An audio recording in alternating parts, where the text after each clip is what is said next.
ikaze mwese inshuti bakunzi ba Main News TV. Uyu munsi tukaba twahisemo kubaganiriza ku mateka y'umukinnyi muzi nk'igihangange bita Lionel Messi.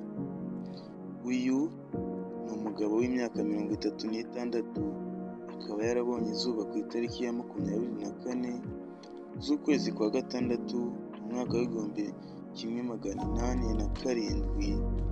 Uyu amazina ye yose bamwita Lionel Messi Andreas Coutinho, bakunze gutazira akazina ka Leo Messi. Uyu akaba afite se umubyara witwa George Messi ndetse na mama we witwa Celia Maria Coutinho. Uyu mugabo kandi akaba afite umugore bita Antonella Roccuzzo. Uyu ni umugabo w'igihangange cyane abantu benshi bazi mu mupira w'amaguru. Uyu mugabo rero akaba afite madamu we nawe wavutse ku itariki 26 z'ukwezi kwa kabiri mu mwaka w'1988.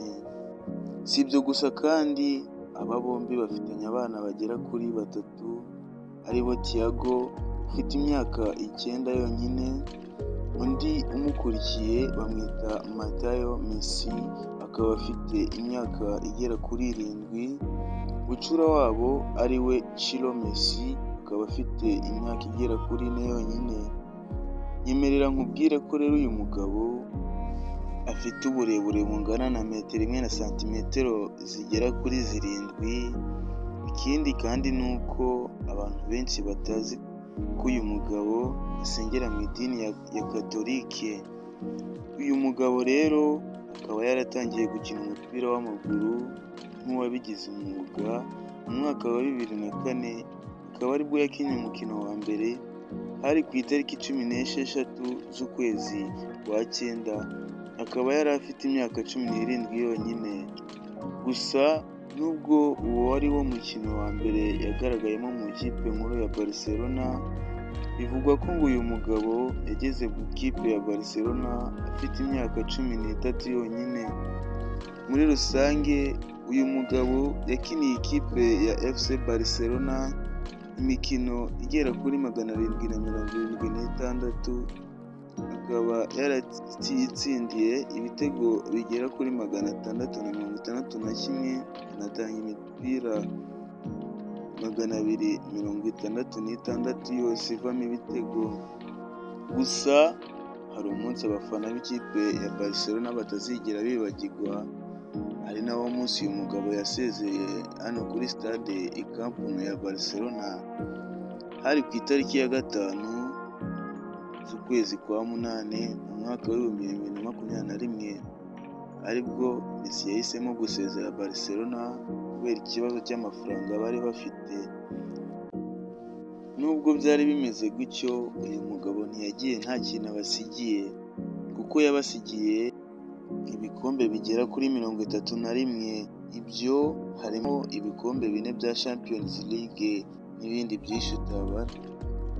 Mu kwezi kwa 8 gusa uyu mugabo yahise yerekeza mu ikipe ya Paris Saint-Germain, aho yayisinyiye amasezerano y'imyaka igera kuri 2.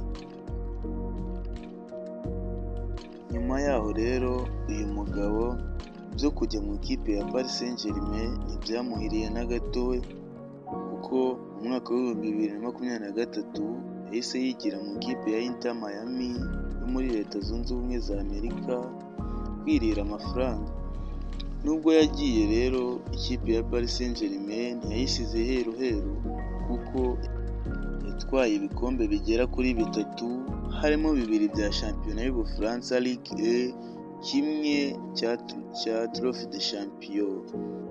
Nuko urugendo rwe rwarangiye maze yerekera mu ikipe ya Inter Miami.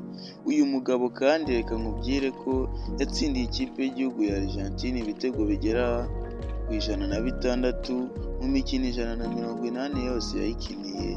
Akaba yarayihaye ibikombe bigera kuri 5, harimo igikombe kimwe cya Copa America, igikombe kimwe cy'abari munsi y'imyaka 20 cy'isi, igikombe kimwe cy'imikino ya Olympique, igikombe kimwe cy'isi ndetse n'igikombe kimwe bita Finalissima gikinirwa ku mugabane wa Amerika. Ni naho dusoreje amateka y'uyu mugabo. Ubaye ushaka ko tukubwira ku wundi mukinnyi watwandikira muri komenti ubundi tukagutumikira. Jye wabagezagaho iki kiganiro, amazina yanjye ni Peacemaker, Promoter, Motivator, Indicator, Educator, Newsmaker, Estimator, Troublemaker, Locator, Provider. Turabashimiye cyane mwese mukomeza kudufasha.